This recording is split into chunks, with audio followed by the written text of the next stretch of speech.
So when you're cutting out cable TV and switching to all streaming services, it's really all about this: saving money.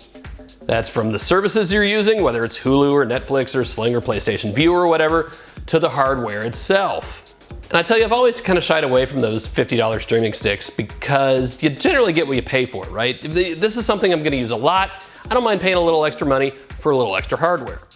But then again, we now have the new Amazon Fire TV. It's $69, and I tell you, it's really close to being the perfect dongle for just about anybody. Let's go take a look.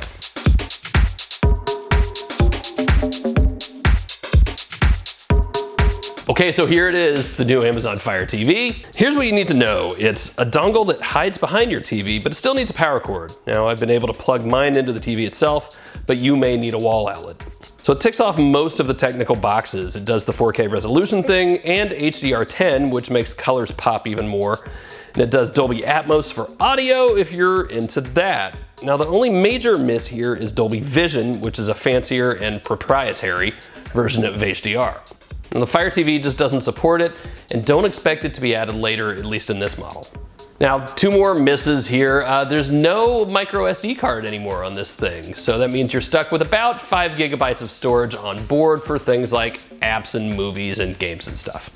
And maybe the bigger one for a lot of you is that there's no Ethernet port built in. For that, you're gonna need to buy a $15 adapter from Amazon, and that's just one more thing to plug in.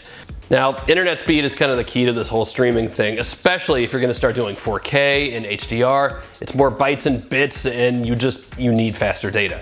Now, I get about 3 times faster when I'm plugged in on my network versus on Wi-Fi. Your network may well vary. The good news here is that the different services can have different ideas about how all this works, right? Amazon actually has kind of low standards when it comes to speed and HDR and 4K content.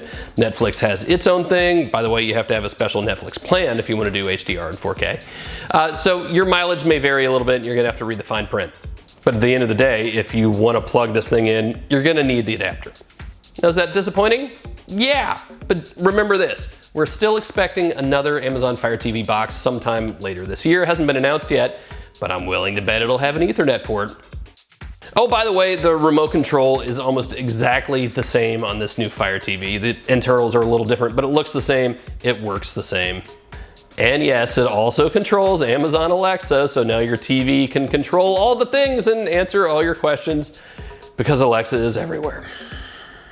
Let's talk software. We've got a new version of the Fire OS here. It's Fire OS 6.0. It's based on Android 7.1.2, which doesn't really mean a whole lot in the way that you're gonna use it. Everything looks and acts pretty much the same. App developers will get some new toys to play with, picture-in-picture, pause, rewind, things like that. I don't actually see any of that working yet, so stay tuned, I guess. Otherwise, you've got access to the same old Amazon content, movies, apps, games. I still use HD Home Run to get my over-the-air antenna in here. And by the way, there's a new version of that out now that has 4 tuners in it. 1, 2, 3, 4 tuners. So you can stream to 4 different devices in your home at once. That's a big deal. And I'll have a link down below in the description if you want to pick one of those up. Highly recommend it. I tell you, the only real complaint I have here isn't actually about Fire TV. It has to do with the PlayStation View app itself. It was slow on the old Amazon Fire TV. It's slow on this one. Is that PlayStation's fault? Is it Amazon's fault? I don't care. Somebody needs to fix it. So that's it in a nutshell. You've got a pretty good streaming dongle that, for the most part, does pretty much everything. It's got 4K resolution. It's got HDR10. Remember, it does Dolby Atmos for sound if that's important to you. It's got all of the Amazon stuff that you could possibly want. If you don't want the Amazon stuff, if you have to have Apple stuff or maybe Google stuff or whatever, then maybe it'll be time to look elsewhere.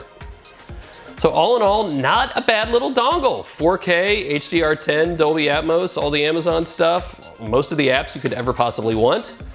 I tell you, if you're really just looking to watch Stranger Things in a nice, easy way with a few of the extra bells and whistles, you could definitely do a lot worse. That's it for the new Fire TV. Be sure to subscribe if you haven't already. Leave me a note down in the comments if you want to say hi or yell at me or whatever. Catch you next time.